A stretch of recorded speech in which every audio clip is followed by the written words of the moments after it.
Broadway ਤੁਹਾਡੇ ਵਿਦੇਸ਼ ਜਾਣ ਦੇ ਸੁਪਨਿਆਂ ਨੂੰ ਦੇਵੇਗਾ ਹਕੀਕਤ ਦੀ ਉਡਾਨ। नमस्कार दोस्तों, मैं अमरजीत ब्रॉडवे इमिग्रेशन सर्विसेज से लगातार कोशिश होती है इस चैनल के ज़रिए कनाडा स्टडी वीज़ा को लेके हर लेटेस्ट इंपॉर्टेंट अपडेट आपसे शेयर करते रहें। सो आज बहुत ही गंभीर मुद्दा है, कनाडा में वीज़ा ऑफिसर को सेटिस्फाइड कैसे किया जाए। आज की डेट में बहुत ज़्यादा रिफ्यूज़ल्स पिछले दिनों दिखी। अब बच्चों का सिचुएशन ये हो चुकी है कि वो प्रोफाइल हाथ में पकड़ के कन्फ्यूज़्ड हैं, वो कनाडा के लिए प्रोसीड करें या ना करें। They are doubtful that they can go for Canada और can't go for Canada.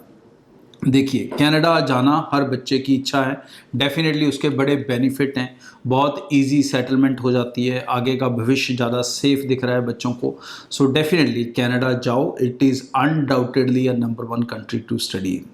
But जो कन्फ्यूज़न है आपकी, उसको आपको समझना होगा कि आप अपने वीज़ास को कैसे सक्सेस रेट की तरफ बढ़ा सकते हैं। कनाडा के अंदर जो वीज़ा पॉलिसी है वो यूके के मुकाबले टोटली डिफरेंट है, मैं आपको बता दूं। इवन ऑस्ट्रेलिया के मुकाबले भी डिफरेंट है, बट यूके के साथ कंपेयर इसलिए कर रहा हूं क्योंकि आज की डेट में बहुत सारा बच्चा जो कनाडा नहीं जा रहा वो कहीं ना कहीं यूके जाने की कोशिश कर रहा है। यूके के अंदर जो वीज़ा है वो पॉइंट बेस्ड सिस्टम पे है, इसलिए उसमें वीज़ा ऑफिसर जल्दी डिसीजन में इंटरफेयर नहीं करता। बट कनाडा के अंदर जो वीज़ा का डिसीजन है वो वीज़ा ऑफिसर के ऊपर है। तो इसका फ़र्क क्या है? फ़र्क ये है कि एक बच्चा जिसके स्कोर कम है उसको वीज़ा आ रहा है, और दूसरा बच्चा जिसके स्कोर उसके कंपैरेटिवली ज़्यादा हैं बट वो रिजेक्ट हो रहा है। ये क्यों हो रहा है? क्योंकि दो वीज़ा ऑफिसर्स अपनी अपनी परसेप्शन से डिसीजन लेते हैं। जिसको जो स्ट्रॉन्ग लगता है उसको वो वीज़ा देता है, जिसे स्ट्रॉन्ग नहीं लगता उसे नहीं देता। उनके कई एस्पेक्ट, कई parameters to check the profiles होते हैं। बट इसके बीच में कनाडा वीज़ा ऑफिसर को अगर आप सेटिस्फाइड करना चाहते हैं तो 2-3 चीज़ें मोटी मोटी आप नोट कर लें। सबसे इंपॉर्टेंट चीज़ है फंड्स, फाइनेंशियल स्टेटस। कोविड के बाद Canada is very much bothered, और इस चीज़ को बाकायदा हर वीज़ा ऑफिसर ऑलमोस्ट चेक करता है कि बंदे की फाइनेंशियल पोजीशन क्या है। एक फाइनेंशियल पोजीशन वो आपकी इनकम और सेविंग के पावर पे चेक करता है जो आप फंड शो करते हो, और दूसरा आपके फैमिली के स्टेटस के ऊपर, क्योंकि आपने उसमें स्टेटस क्या लिखा है। तो अगर आपके फैमिली स्टेटस बिजनेस हैं तो डेफिनेटली उसके बेनिफिट आपको होते हैं। वहाँ से बंदा अज्यूम करता है कि आप एक अच्छी अर्निंग कर रहे होगे, उसका एविडेंस आपने आईटीआर के रूप में दिया होता है, और आईटीआर में शो अप हो रहा होता है कि आपका जो सोर्स ऑफ इनकम है वो एक बिजनेस से है, जहाँ गवर्नमेंट जॉब से है या पर अच्छी प्राइवेट जॉब से है।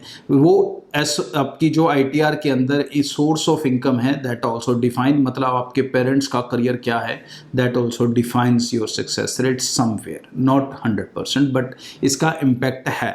और इस इम्पैक्ट को आप तभी कम कर सकते हैं अगर आप एक अच्छी इनकम दिखाते हैं आईटीआर के ज़रिए और एक अच्छी सेविंग पावर दिखाते हैं, ताकि वीज़ा ऑफिसर का आप पर डाउट करने की कोई जगह ना बचे, चाहे प्रोफेशन कुछ भी हो पेरेंट्स का। सेकंड इंपॉर्टेंट चीज़ जो इसके अंदर है that is your statement of purpose, SOP. इसकी क्लैरिटी बहुत सारे बच्चे अभी भी, कारण क्या है, अगर इस शो का नाम एसओपी रखते हो तो शायद उसे कोई देखे ही ना या उस पर कोई व्यू ही ना करे। कारण क्या है कि बच्चा सच समझने को तैयार नहीं है।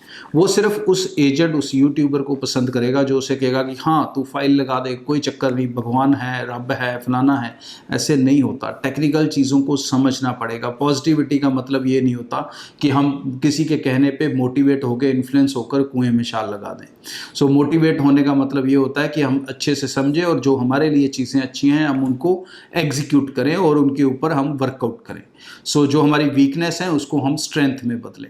सो एसओपी यही काम आपके लिए करता है, क्योंकि जब फाइल एम्बेसी में जाती है तब आप नहीं बोल सकते, आपके कागज़ जो हैं, डॉक्यूमेंट्स हैं, वो रिक्वायरमेंट्स होती हैं।